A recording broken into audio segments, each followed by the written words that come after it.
What's up everyone, Z-Man here again. Been a while since we had a video, so hope everyone enjoyed my nice little intro there. Give you a little insight into what specs I'm using, so I have to try to explain it. Visual representation for the win. We're starting off with a heated dogfight on Sharqi Peninsula.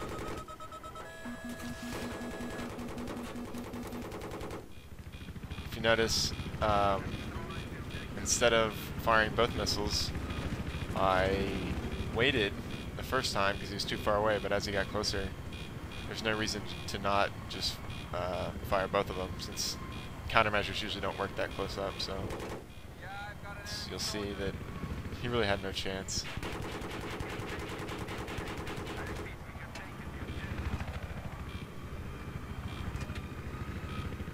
Yeah, so it's been a while since we visited the fields of battle in Battlefield. Figured that since I haven't posted a video on the new Sharqi Karkin maps, Sharqi would be a good first video. This is on PC, 64-player version of Sharqi Peninsula, flying with the mouse and keyboard. If you guys have been watching any of my other videos, you'll notice that the flying style for the Havoc is different from the Cobra, like I last explained, but I have a little bit more freedom here because there's nothing I have to worry about, really. We capped TV station after I destroyed that helicopter, so there's nothing to keep us out of the sky except my own stupid mistakes or a stinger or something like that. So this is what we call rape, chopper rape, or whoring. That's what people like to call it.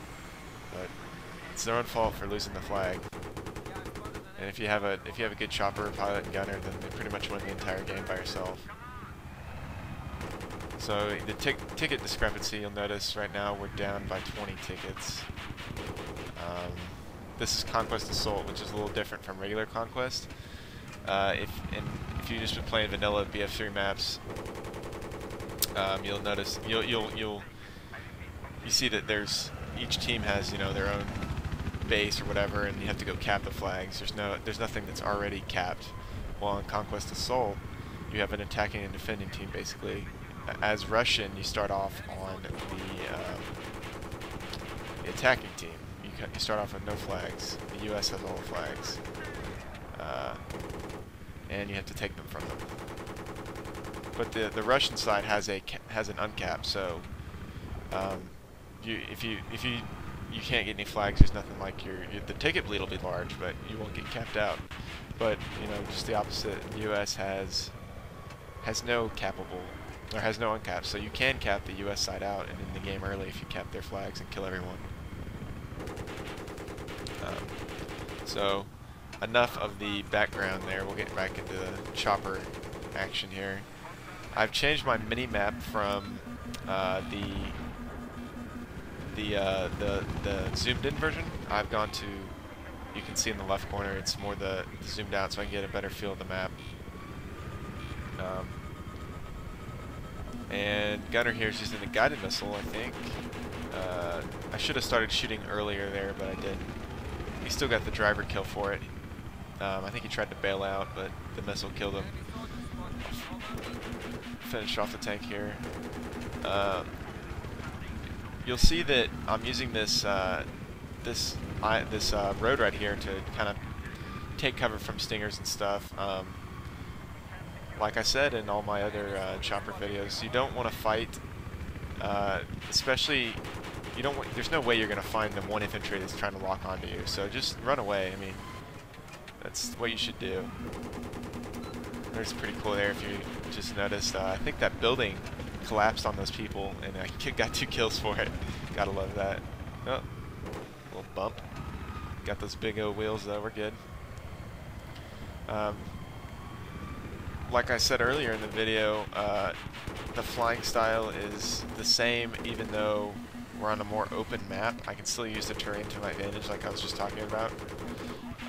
It's definitely more make a pass, and then retreat, get your jammer or your flares back up, and then go attack again. You don't, like I said, you don't want to go and try to find these infantry that are trying to shoot you, because I guarantee you will get killed. It's not in your favor. That's how you be the most effective, really, is you stay alive. Because if you're down for what, the chopper has like a minute respawn or something, that's the minute that you're not up, and their chopper could get up, they could cap TV. So right there I just got a little greedy, but retreat back to my little hideout here, but infantry's following me, so I'll pop my jammer and run away and use the other cover, use the other part of the environment. And I'm using jammer because people have finally started to catch on that like SOFLAM and Javelin, or the Designator and the tank, is like a really deadly combo against air vehicles. There's almost no way to stop it. Once a Javelin is been fired, you really have no chance of surviving. You can glitch it out sometimes, like if you're, I guess if you're hiding behind a building or something. I've tried that a couple times. It works intermittently, but 9 times out of 10, the Javelin's going to kill you once it's off the rails. So, and the only way to avoid that is to not let them get the lock in the first place. And flares sometimes work at breaking a Javelin lock, but not always. So the way to do it consistently is use the jammer before they get a lock. So as soon as you start hearing a lock tone, just pop the jammer and run away. And I've found that works the best at that, because especially on a map like Sharqi, where everyone and their mom's trying to shoot at you, especially in the chopper, you're not, unless you're really lucky, you're not going to survive with flares. You need to use the jammer, because they'll definitely be trying to javelin you. And the jammer has a really, it's not a long cooldown at all, so more than likely, even if you're getting toned by multiple people, you'll be able to survive, especially if you use your surroundings and you hide behind, terrain or something like that. This map is very fast-paced when you're in the chopper, because if you sit stagnant, you're gonna die too. There's just too many people trying to kill you. You have to be quick. Actually, this is too long of a standstill here. I can easily get tanked or shot.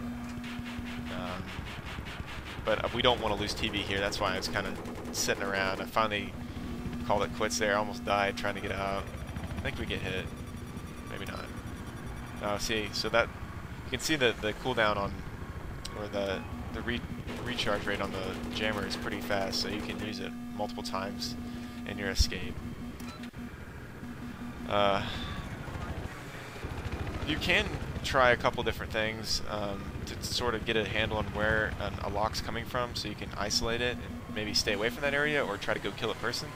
So I know it's coming from in front of me because I'm hiding behind this building and I'm not getting locked. So it can't be either, I would still be getting toned if it was coming from the left or right. So I know it's coming directly straight on, and you can go take out the threat.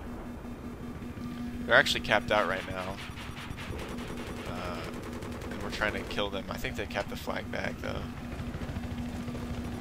Thought it was getting a little too hairy, so we got out of there.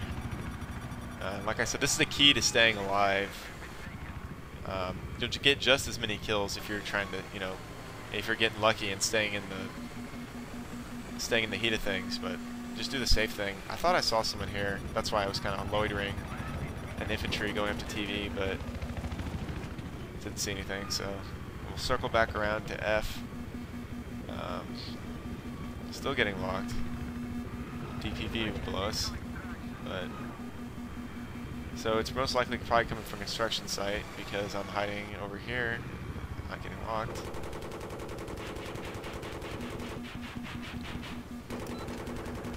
The toning is just something you have to get used to. Some people just go crazy when it happens, and you get flustered and stuff. But especially when there's one air vehicle and everyone's trying to kill you, it's going to constantly be happening. So you're just going to have to deal with it. Just get used to it. Don't freak out when you start getting locked on. It's not the end of the world.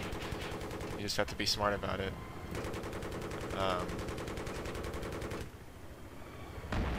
The Havoc has limited mobility, like everyone knows, but there's it's still very maneuverable and agile, like you can see.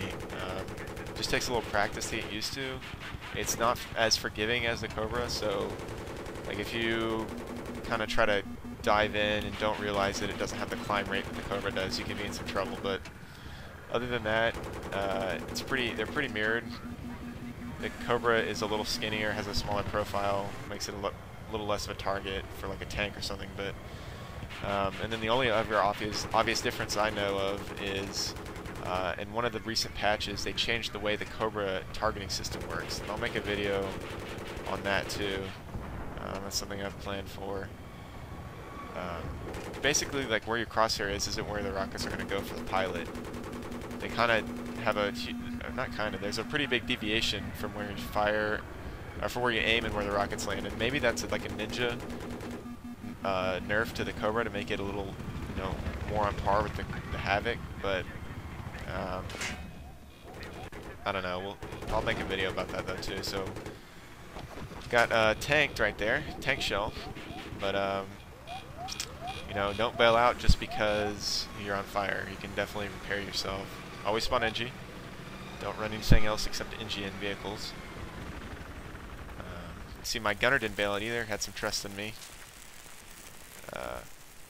Yeah, so when we're talking about the Havoc versus Cobra, it's a little bit heavier too, so you can't turn as quick, and you'll see that I don't do much circle strafing because of that reason. But you can still sort of do it, and you can see it in some segments, but usually, like I said, it's just a hit and run type thing.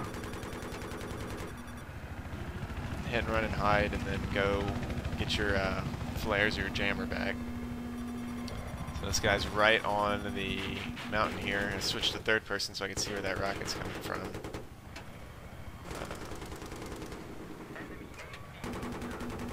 Chopper got up. They capped TV station back. I think the gunner shoots the pilot out here. Yeah, man, that's something they need to fix that. Like that completely ruins the game whenever you get shot out of the helicopter. I think you can say that, oh, it's physics and it's realistic, but man, it's so game breaking in my opinion. You can get shot out of a jet by a Stinger just because of the netcode. It really makes me angry. Same thing for like a chopper, like just now. You get shot out of the cockpit based on a collision hit with a projectile that does damage to the player through the window or something. Just kind of, I don't know if I like that.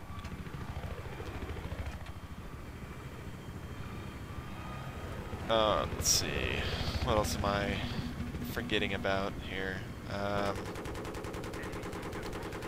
General tips. Let's see.